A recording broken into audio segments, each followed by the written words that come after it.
தண்டாவளங்களிலும் சரியாக ஓடிக்கொண்டிருக்கின்ற இந்த காலகட்டத்தில் அவரோடு தொடர்ந்து நிறைய படங்கள் நான் பண்ணியிருக்கிறேன். அவர் கூட பண்ணது எல்லாமே ஒரு மிகப்பெரிய பிரபல இது ஒரு ரீச் ஆகிருக்கு, ஒரு நல்ல ஹிட்டாக இருக்குது. அந்த வகையில் இந்த படத்தில் இப்போ நீங்கள் கேட்ட பாட்டு பேசாமல் பேசும் கண்ணு. பொதுவாக வந்து இசையமைப்பாளர்களுக்கு பாடல்கள் எழுதும்போது நம்ம வரிகளை ரசிக்கக்கூடிய இசையமைப்பாளர்கள் இருந்தால் தான் நமக்கு எழுதவே தோணும். ஒரு மெட்டீரியலாக வெறும் மீட்டருக்கு இருந்தால் போதும், ஓசைக்கு இருந்தால் போதும் அப்படின்னு சொல்லிட்டு போனோம்னா கண்டிப்பாக உயிர் உள்ள வரிகள் அங்கே கொடுக்கவே முடியாது. ஆனால் ஜிவியை பொறுத்த வரைக்கும் இந்த டே ஃபஸ்ட்லேருந்து நான் அவர் சந்தித்த எல்லா பாடல்களையும் சரி, அந்த இயக்குனர் ஆடுகளத்துலேருந்து கூட இயக்குனர் வந்திருக்காங்க, அவங்க படத்துலேருந்தும் சரி, எல்லா படத்துலையுமே உட்காரும்போது ஒவ்வொரு வார்த்தைகளையும் ரசிச்சுக்கிட்டே இருப்பார். அப்படி ரசித்து பண்ண இந்த பாடல் என்னுடைய ஹிட் லிஸ்ட்லையும் சரி, ஜிவி சாரோடைய ஹிட் லிஸ்ட்லையும் வரும்னு நம்புகிறோம். இதுக்கு வந்து நன்றி சொல்ல வேண்டியது டைரக்டர் சங்கர் அவர்களுக்கு. ஏன்னா அவர் ரொம்ப போராடி நீண்ட காலமாக இது வந்து இந்த படத்தை இந்த இடத்துக்கு கொண்டு வந்திருக்காரு. அவ்வளோ சிரமப்பட்டிருக்காரு ஒவ்வொரு காலகட்டத்திலையும். ஆனால் எல்லா டெக்னீஷியன் கூடயும் அந்த அவர் இருந்த அந்த பாண்டிங் வந்து ரொம்ப அழகாக இருக்கும். கொஞ்சம் ஒரு 10 நாள் பேசலை, ஒரு தொடர்பு பண்ணால் கூட ஒரு ஃபோன் பண்ணி என்ன சார் இருக்கீங்க, நம்ம படம் நல்லா வந்திருக்கு அப்படின்னு சொல்லி அந்த உற்சாகமாக இருந்துகிட்டே இருப்பார். ஒரு குழுவாக இயங்குகிற எந்த படைப்பும் காலத்தை கடந்து நிற்கும். அப்படி இந்த படத்தை பொறுத்த வரைக்கும் தயாரிப்பாளர், இயக்குனர், இசையமைப்பாளர் இங்கே நடிச்சிருக்காங்க எல்லாருமே லெஜண்ட். இயக்குனர் இமயம் வந்திருக்கிறாங்க. இப்போ பார்த்தீங்கன்னா அவர் ஒட்டு மொத்தமாக எல்லா படத்துலேயும் வந்து அவருடைய கதாபாத்திரம் வந்து கவனிக்கக்கூடிய ஒரு கதாபாத்திரமாக வந்திருக்கு. இந்த படத்துலேயும் அது மாதிரி ஒரு மிகப்பெரிய ஆளுமையோடு அவர் செய்திருப்பார். அவருக்கு நம்ம வந்து சொல்லியிருக்க வேண்டியதில்லை. ஏன்னா அவர் தான் நம்மளையெல்லாம் இந்த இடத்துக்கு இழுத்துட்டு வந்தார். எங்கேயோ ஒரு கிராமத்துக்குள்ளே கடந்த நம்மளையெல்லாம் இழுத்துட்டு வந்து வாங்கடா, எவ்வளோ காலடா கரெக்டு காட்டுக்குள்ளே கிடப்பீங்க, இங்கே வாங்கடா அப்படின்னு சொல்லிட்டு இந்த நாகரிகத்துக்கு இழுத்துட்டு வந்தவர். இன்னும் அவரோடு சேர்ந்து நம்மளாம் பயணப்படுறோங்கிறதே ஒரு பெரிய சந்தோஷமான ஒரு நிகழ்வாக பார்க்குறேன். எனவே எல்லாம் ஆளுமைகளுக்கு மத்தியில் நானும் ஒரு புள்ளியாக இங்கே அமர்ந்து இருப்பது மகிழ்ச்சியாக இருக்கிறது. என்னுடைய கிட் லிஸ்ட்டில் இந்த பாட்டும் வரும் என்ற நம்பிக்கை இருக்கிறது.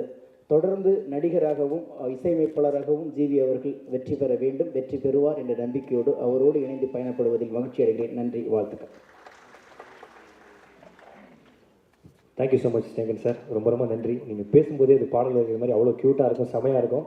சமீபத்தில் உங்கள் பாடலை தாண்டி உங்கள் ரீல்ஸுக்கெல்லாம் பயங்கரமாக மக்கள் ஃபேன்ஸ் ஆகிட்டாங்க. அடுத்து யாரை நம்ம கூப்பிட போகிறோன்னா, இன்றைக்கி வந்து படத்தில் வந்து ஜிவி சார் வந்து சூப்பராக பாட்டு போட்டிருக்காங்க, பார்த்துருப்பீங்க.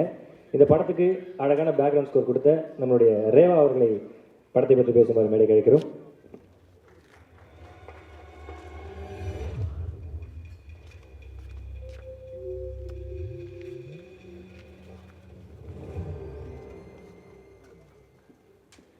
எல்லாருக்கும் வணக்கம். So Kalvan is a very special project எல்லாருக்குமே. ஸோ இந்த படத்தில் எனக்கு ஃபர்ஸ்ட் ஆஃப் ஆல் எனக்கு ஆப்பர்ச்சுனிட்டி, என் மேலே நம்பிக்கை வச்சு ஆப்பர்ச்சுனிட்டி கொடுத்த ப்ரொடியூசர் சார், அப்புறம் director sir and entire cast and crew and especially GV Prakash sir, அவர் கூட ஒரு ஸ்பேஸ் கொடுத்ததுக்கு மியூசிக்கு ஃபர்ஸ்ட் ஆஃப் ஆல் நான் ரொம்ப நன்றி சொல்லிக்கிறேன். பெர்ஃபார்மன்ஸ் வைஸ் லெஜெண்ட்ஸ் இருக்காங்க, பாரதி ராஜா சார் இருக்கார், அப்புறம் GV Prakash, Nivana and Soori of course outstanding performance. So அதுக்கு ஈடு கொடுத்து பண்ணுறது பெரிய சேலஞ்சிங்காக இருந்தது. ஸோ இந்த மாதிரி ஆப்பர்ச்சுனிட்டி கொடுத்து எனக்கு இது பண்ண முடிஞ்சது. I'm so happy. கண்டிப்பாக இந்த படம் எல்லாருக்கும் பிடிக்கும்னு நம்புகிறோம். Thank you once again. Thank you so much madam. எப்படி ஜிவி சார் பேக்ரவுண்ட் ஸ்கோர் போட்டு ஹீரோ ஆனாரோ, நீங்களும் பேக்ரவுண்ட் ஸ்கோர் போட்டு சீக்கிரம் ஹீரோயின் ஆகணும்னு கேட்டுக்கிறேன் மேடம். தேங்க்யூ ஸோ மச், ரொம்ப ரொம்ப நன்றி. ஸோ அடுத்து நான் யாரை கூப்பிட போகிறேன் அப்படின்னு சொல்லி பார்த்தீங்கன்னா, எனக்கு ரொம்ப பிடிச்ச ஒரு மனிதர். எப்படி சொல்கிறேன்னா, சில பேர் எல்லாருமே வந்து படம் பண்ணி ஊரில் பேர் எடுப்பாங்க, ஆனால் ஊர் பேரெல்லாம் வச்சு படம் எடுக்கிற ஒரே ஆள் சார் மட்டும்தான். என் அனைவருக்கும் பிடித்த இயக்குனர் பேரரசு சார் அவர்களை படத்தை பற்றி பேசுமாறு வைக்கிறேன். சம்பாதிக்கிற பணத்தில் பெரும்பகுதியில் முழுப்பகுதியுமே ஏழை மக்களுக்காக உதவிக்கிட்டு இருக்காரு. எங்கேயாவது புயல், பூகம்பம் எது நடந்தாலும் முதல்ல இவர் வந்துடுவார். இங்கே முதல்ல அவருக்கு என்னுடைய பாராட்டுகள், நன்றி. தொடர்ந்து உங்கள் சேவை.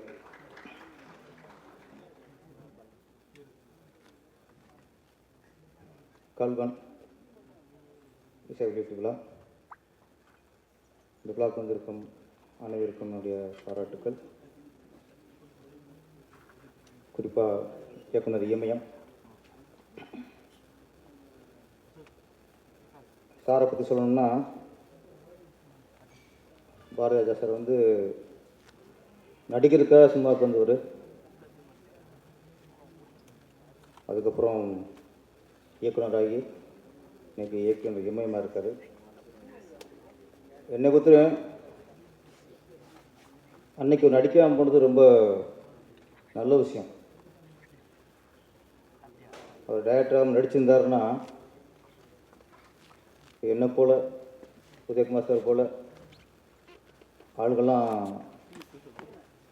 சென்னைக்கு வந்திருக்கலாம், நான் சினிமாவுக்கு வந்திருக்க முடியாது. சினிமா டைரக்டர் ஆகணும் அப்படிங்கிற ஆசையங்களை வந்திருக்கார். ஒரு கிராமத்தான் கூட திறமை இருந்தால் சினிமாவுக்கு போய் ஜெயிக்கலாம், இயக்குனர் ஆகலாம்னா அதுக்கு ஒரே காரணம் இயக்குனர் இமயம் தான்.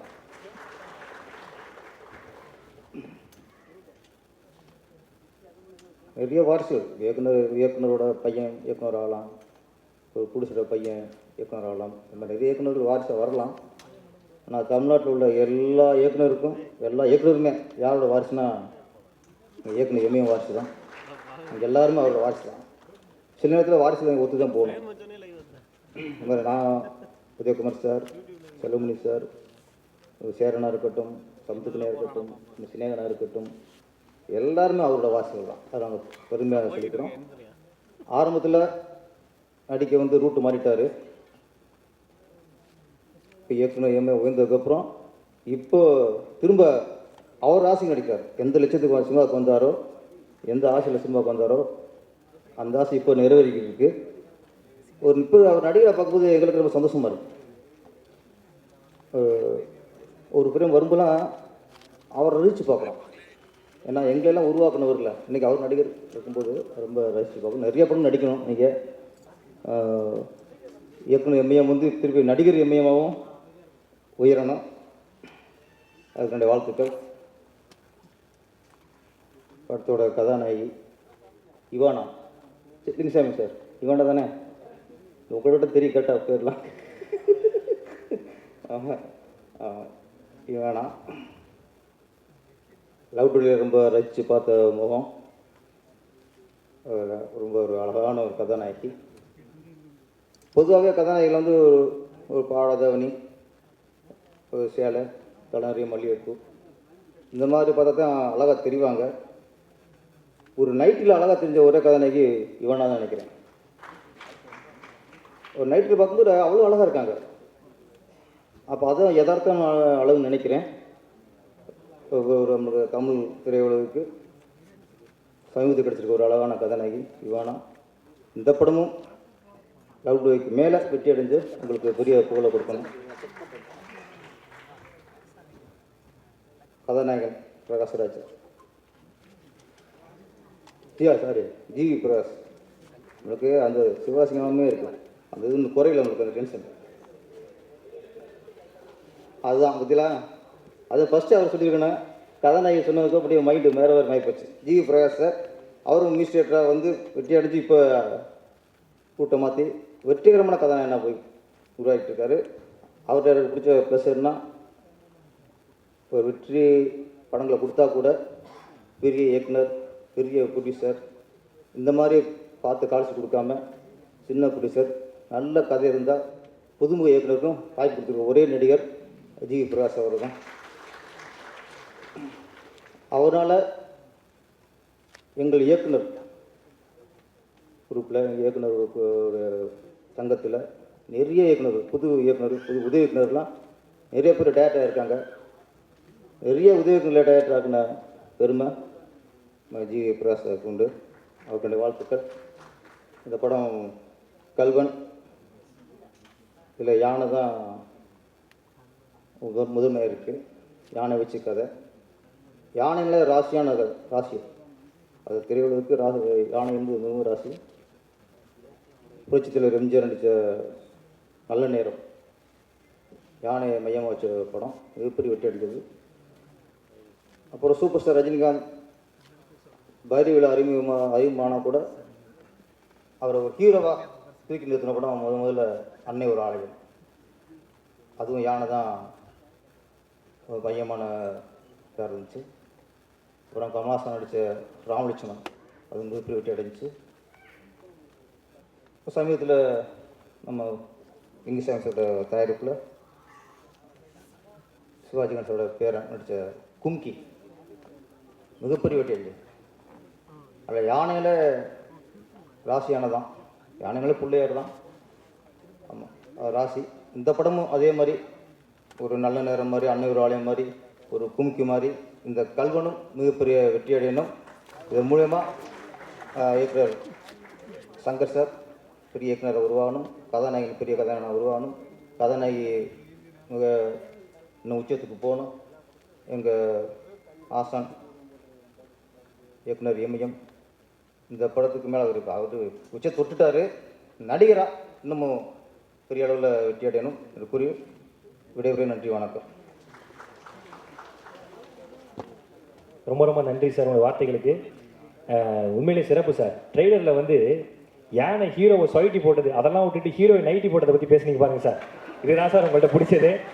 இதுதான் சார் உங்கள் ஸ்பீச்சே வைரல் ஆகும். நான் எப்பயுமே வந்து யாராவது பேசும்போது பின்னாடி நிற்பேன்னா நீங்கள் பேசும்போது சார் பின்னாடி இருக்குன்னு ஆசைப்படுவேன். ஏன்னா ஏதாவது ஒன்று பண்ணி வைரல் ஆகிடும் சார். ரொம்ப ரொம்ப நன்றி சார். தேங்க்யூ ஸோ மச் உங்களுடைய ஸ்பீச்சுக்கு. அடுத்து வந்து நம்ம யாரை கூப்பிட போகிறோம் அப்படின்னு சொல்லி பார்த்தீங்கன்னா, இந்த படத்தில் வந்து அவ்வளோ வந்து செட்டு போட்டிருப்பாங்க. நீங்கள் பார்த்துருப்பீங்க. யானையாக இருக்கட்டும், அந்த பக்கம் வந்து காடாக இருக்கட்டும், எல்லாத்தையும் பயங்கரமாக செட்டு போட்ட படத்தினுடைய ஆர்ட் டைரக்டர் என்.கே. ராகுல் அவர்களை மேடைக்கு அழைக்கிறோம். எனக்கு வாய்ப்பளித்த இயக்குநர்கள் பி.வி. சங்கர், தயாரிப்பாளர் டெலிவர் சார் அவர்களுக்கு நன்றியை தெரிவித்துக் கொண்டு பேச வாய்ப்பளித்த எனக்கு நன்றி. ரொம்ப நன்றி சார். அதாவது ஓப்பனிங் சென்சார் சர்டிஃபிகேட் போடுற ஸ்க்ரீன்ஷாட்டோட கம்மியாக தான் பேசியிருக்கீங்க. ஸோ ரொம்ப ரொம்ப நன்றி, தேங்க்யூ உங்களுடைய ஒர்க்குக்கு. அடுத்து நம்ம யாரை கூப்பிட போகிறோம்னு சொல்லி பார்த்தீங்கன்னா, ஒரு டேரக்டர் எனக்கு பிடிச்ச டேரக்டர் சாரை கூப்பிட்டேன். அவங்க வந்து ஹீரோயின் நைட்டி பற்றி பேசினாங்க. அடுத்து எனக்கு ரொம்ப ரொம்ப பிடிச்ச ஒரு கமர்ஷியல் படம்னாலே இவர் தான் கமர்ஷியல் படம் அப்படிங்கிற ஒரு அற்புதமான டேரக்டர், நம்ம அனைவருக்கும் பிடித்த இயக்குனர் லிங்குசாமி சார் அவர்களை மேடைக்கு அழைக்கிறோம்.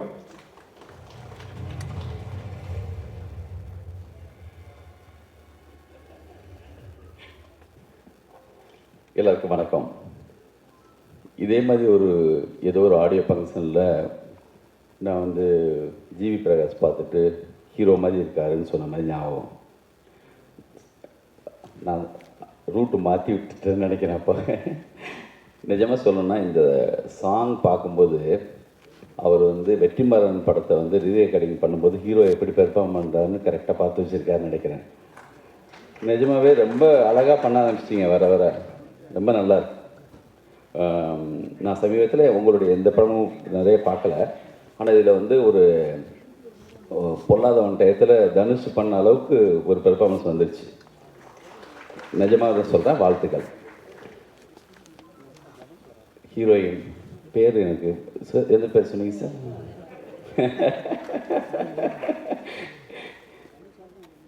இவனா யாருன்னு கேட்குற அளவுக்கு நான் வந்து இந்த பொண்ணு யார் ரொம்ப நல்லா இருக்கேன்னு சொல்லி கேட்குற அளவுக்கு வந்து பக்கத்தில் ஒரு பேரரசார்ட்ட தான் எப்பயுமே இந்த ஹீரோயின் பற்றி கேட்கணும் அவர்கிட்ட தான் கேட்பேன்.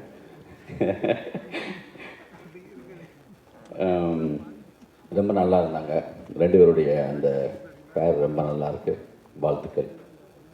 இந்த விழாவுக்கு வர்றதுக்கு முக்கியமான காரணம் வந்து பாரதிராஜா சார். சுரேஷ் ஃபோன் பண்ணி இந்த விழாவுக்கு வரணும்னு சொன்னோடனே அந்த என்ன டைமாக இருந்தாலும் எப்போ இருந்தாலுமே அவருக்காக எங்கே வேணுமோ வருவோம். ஏன்னா வந்ததே அவரை படங்கள்லாம் பார்த்து தான் வந்து வந்தோம். அதனால் அவரை வந்து சமீபத்தில் தனுஷ் வந்து செல்லன்னு கூப்பிட்டாரு. நாங்களும் அப்படி தான் கூப்பிடுவோம். என்ன மாதிரி ஒரு காஸ்டியூம் பாருங்க சார், அழகாக இருக்கீங்க சார். இப்போ ஒரு மாபெரும் விழா எடுக்கணும்னு நாங்கள் நினச்சிட்டே இருக்கோம். அது தள்ளி தள்ளி தள்ளி போயிட்டே இருக்கு. கன்ஃபார்ம், நிச்சயமாக அவருடைய அதான் அந்த விழா எப்படியெல்லாம் பண்ணணும்னு ஒவ்வொரு முறையும் பெரிய ப்ரிப்பரேஷன்லாம் போயிட்டே இருக்குது. அது மிஸ் ஆகிட்டே இருக்குது. நிச்சயமாக அவருடைய ஒவ்வொரு ஆடியோ ஃபங்க்ஷன்லேயும் அது விழாவாக நம்ம மாற்றிட வேண்டியதுதான். நிச்சயமாக அவர் மிகப்பெரிய ஒரு இன்ஸ்பிரேஷன். ஒவ்வொரு காலகட்டத்திலையும் எங்கேயாவது எப்போயாவது ஏதாவது எத்தனை மணி ஆனாலும் அவருடைய படம் பார்த்தா இப்போ கூட ஃபோன் பண்ணி அவர் எங்கே இருக்கார், என்ன வேலையில் இருக்கார், அதெல்லாம் பற்றி யோசிக்காமல் சார் இப்போ தான் சார் பார்த்தேன் சார், எப்படி சார் இது எப்படி சார் பண்ணீங்க சொல்லிட்டு ஒவ்வொரு தடவையும் ஆச்சரியப்பட்டு கேட்டே இருப்போம். அவரோட பேசும்போதும் அவருடைய அனுபவங்களை கேட்கும்போதும் அவர் வந்து உண்மையிலேயே சமீபத்தில் இளையராஜாவுடைய பயோபிக் இதில் வந்து படம் பார்க்குறது அந்த விழாவில் போய் பேசும்போது அவர் வந்து சொன்னார், நீ வந்து அதிசயம்னு சொல்லிட்டு ஒவ்வொருத்தங்களையும் இவர் பாதுகாக்கப்பட வேண்டியவர்னு ஒவ்வொருத்தரையும் சொன்னார். நீங்களும் தான் சார், நீங்களும் தான். உங்களுக்கான பயோபிக்கும் கூடிய விரைவில் யாரோ ஒருத்தர் எடுப்பாங்க. நிச்சயமாக அது 6 வரிசையில் வர எல்லா ஹீரோயினும் வந்து அதுலேயும் வருவாங்க. நிச்சயமாக வாழ்த்துக்கள் சார். இந்த விழாவுக்கு வந்து வெற்றிமாறன் அவர் பக்கத்தில் உட்கார்றதுக்கான எல்லா தகுதியும் உள்ள ஒரே இயக்குனர் இப்போ அவர் தான். அதுக்கான அவ்வளோ பவர்ஃபுல்லான படங்கள் ரொம்ப சமீபத்தில் ஒரு கல்லூரி விழாவுக்கு போனப்போ இப்போ சமீபத்தில் உங்களுக்கு பிடிச்ச இயக்குனையாரு, உங்களுக்கு ரொம்ப பாதித்த இயக்குனையான்னு கேட்டதுக்கு வெற்றிமாறன் தான் நான் சொன்னேன். உண்மையிலேயே எனக்கு எதாவது இன்ஸ்பிரேஷனாக எதாவது டயர்டாக இருந்தால் போய் யாரோடய பேசன்னு தோணுச்சுன்னா வெற்றிமாறன் ஆஃபீஸுக்கு போய் கொஞ்சம் நேரம் உட்காந்தா மறுபடியும் ஒரு எனர்ஜி வந்த மாதிரி இருக்கும். அந்தளவுக்கு மிக தகுதியான தரமான ஒரு இயக்குனர். புதுசாக இந்த சமீபத்தில் இந்த அமைப்பில் வெற்றி பெற்று வந்த தலைவர் இங்கே உட்காந்துருக்காரு உதயகுமார் சார், அவருக்கு வாழ்த்துக்கள். பேரரசு சாருக்கு வாழ்த்துக்கள். சங்கர்னு பேரை ஒரு டைரக்டராக மறுபடியும் ஒருத்தர் வச்சுக்கிறதுக்கு ஒரு தைரியம் வேணும். ஏன்னா ஏற்கனவே பழைய சங்கர்னு ஒரு டைரக்டர், அவரே அவ்வளோ பிரம்மாண்டமானவர். அதை தாண்ட ஒரு பிரம்மாண்டமான ஒரு டைரக்டர் சங்கர்னு ஒரே ஒரு ஷா மட்டும் மாற்றிட்டு ஒருத்தர் வந்தார். திரும்பி இன்னொரு ஆனந்த் சங்கர்னு ஒரு டைரக்டர் வந்தாங்க. அந்த பேருக்குன்னே ஒரு உண்மையிலேயே அவர் யானையை பற்றி சொன்ன மாதிரி அதுவும் ஒரு மாபெரும் யானை மாதிரியான ஒரு பிரம்மாண்டம் தான் அந்த பேர். உங்களுக்கு வாழ்த்துக்கள். பேக்ரவுண்டு ஸ்கோர் பண்ணுறதுக்கான அவங்க சொன்னாங்க, அவங்களுக்கும் வாழ்த்துக்கள். ஜிவி சார் சாங் ரொம்ப நல்லா இருந்துச்சு. ஸ்னேகன் எல்லாருக்கும். சக்தி ஃபிலிம் ஃபேக்ட்ரி இல்லாமல் பல படங்கள் வர்றதே இல்லை. அவங்க தொட்டாலே இந்த படம் வந்து ரொம்ப நல்லாயிருக்கு. சக்தி வந்து ரொம்ப சின்சியரான ஒருத்தர், ரொம்ப அழகான படங்கள் வாங்கி அற்புதமாக ரிலீஸ் பண்ணுறாரு. டெல்லி பாபு சார் அவருக்கும் வாழ்த்துக்கள். சமீபத்தில் பாம்பேலாம் போயிட்டு வந்தீங்கன்னு சொன்னாங்க. அந்த புட்டுசுக்கு அதனாலும் படம் பண்ணுறேன் இப்போது. குட், வாழ்த்துக்கள் சார். அவங்க அப்பா பக்கத்தில் உட்காந்து சொன்னார் நான் சங்கருடைய ஃபாதர்னு சொல்லி. இந்த படம் வந்து யானை பற்றியான படம் மாதிரி தெரியல, அது வந்து ஒரு பேக்ரவுண்டு மாதிரி தான் இருக்குது. அந்த டைட்டில் வந்து என்ன புரிஞ்சுக்கிட்ட வரைக்கும் கல்வன் சொன்னால் அது ஏதோ அந்த பவலை காட்டி வேறு ஏதோ வேலை செய்கிறாங்கன்னு தெரியுது. குட். எனிவே வாழ்த்துக்கள். மாபெரும் வெற்றி அடையணும். கூடிய விரைவில் வெற்றி. குறிப்பாக உங்களுக்கு சொல்கிறேன், நம்மளுக்கெல்லாம் குருநாதர் மாதிரி இருக்கக்கூடிய பாரதியார் சாருக்கு கூடிய விரைவில் மாபெரும் விழா எடுக்கணும்னு சொல்லி இந்த ஒவ்வொரு விழாவிலையும் நம்ம அதை பற்றி பேசுகிறோம். இந்த முறை இது வந்து ரொம்ப அழுத்தமாக ரொம்ப மனசோடு நான் சொல்கிறேன். நம்மளுக்கு வயசாகுது, அவருக்காகலை, எங்களுக்கு தான் சார் பயமாக இருக்குது. இந்த எனர்ஜி இருக்கும்போது எல்லாருடைய பேரை சரியாக உச்சரிக்கிற தகுதி இருக்கிறப்பயே கொஞ்சம் அந்த வேலையை செஞ்சுன்னு தோணுது. கூடிய விரைவில் செய்வோம். பாலா, அந்த விழாவுக்கு உங்களை நான் கூப்பிட்றோம். தேங்க்யூ. வெறும் வயிற்றில் வெண்ணில சாப்பிட்ற மாதிரி இருந்துச்சு. அந்த பஞ்சு நல்லா இருந்துச்சு. யார் பேராவது விட்டுருந்தா சாரி. பேசாமையே நன்றி சொன்ன 6,000 பேர் தான் விட்டுட்டேன்னு நினைக்கிறேன். குட். நன்றி, வணக்கம். ரொம்ப ரொம்ப நன்றி சார். இதோட சேர்த்து இன்னொரு வாய்ப்பு கொடுத்துருக்கீங்க. Thank you sir. அதாவது ஜிவி சாரை நீங்கள் வந்து போன ஃபங்க்ஷனில் பார்த்து ஹீரோ ஆவீங்கன்னு சொன்னீங்க. ஹீரோ ஆகிட்டாங்க. நானும் வீடு மாறும்னு சொல்லுங்கள் சார். ஏன்னா ஹவுஸ் ஓனர் 5 மாதம் 5,000 ரூபா ஏற்றுறாரு. என்னோட வீடு மாற முடியாமல் ரொம்ப கஷ்டமாக இருக்குது. நீங்கள் இந்த வாட்டி தயவுசெய்து சொல்லுங்கள் சார், நானும் வீடு மாறிக்கிறேன். ஸோ ரொம்ப ரொம்ப நன்றி சார் உங்கள் வார்த்தைகளுக்கு. தேங்க்யூ. ஸோ சார் சார் மைக்கில் சொல்லு.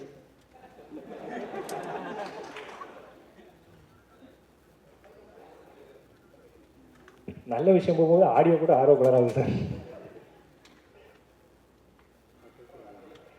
Thank you sir. ஒரு ஆக்டருக்காக இறங்கி நீங்கள் பண்ண சார் டேரக்டர். இது சொன்னது நான் இல்லைங்க, யார் வாயிலேருந்து வந்திருக்கு தெரியுமா? வெற்றி வாயிலேருந்து வந்திருக்கு. கூடிய சீக்கிரம் நீங்களும் ஹீரோ ஆகிடுவீங்கன்னு சொல்லி. ஏன் இதாங்க தகுதி. இதே மாதிரி வைக்கப்பட்ட அப்படி வந்து சிவகார்த்திகேயன். சத்தியமாக சொல்கிறேன், இதே வெக்கம்தான் சார். நானா சார் என்ன சார் சொல்கிறீங்க? ஏன்னா நான் இது பல மேடையில் சொல்லியிருக்கேன். வழக்கேன் படத்துக்காக வந்து ஆடிஷன் நடக்குதுன்னு சொன்னோன்னே ஆஃபீஸ் வந்து அப்படி வந்துட்டு சார் படத்தில் ஏதாவது காமெடின்னு எதாவது இருந்துச்சுன்னா நான் வந்து சாரை போய் பார்க்குறேன் பாலைய சார்ன்னு. நான் சொன்னேன் காமெடின்னு இல்லைங்க, ஹீரோவே எம்டியாக தான் இருக்குது. சார் என்ன சார் ஹீரோன்னு சொல்லி இதே வெக்கம்தான். அதான் தகுதி. வந்துடுவீங்க கூடி சீக்கிரம். நான் சொல்லுங்க, வெற்றிமாறன் சார் சொன்னார். Thank you sir. ரொம்ப ரொம்ப நன்றி சார். இப்போ நான் வெண்ணிலா ஐஸ்கிரீம் இல்லை சார், அம்மியில் அரைச்ச சட்னி மாதிரி அவ்வளோ டேஸ்ட்டாக இருந்தது சார்.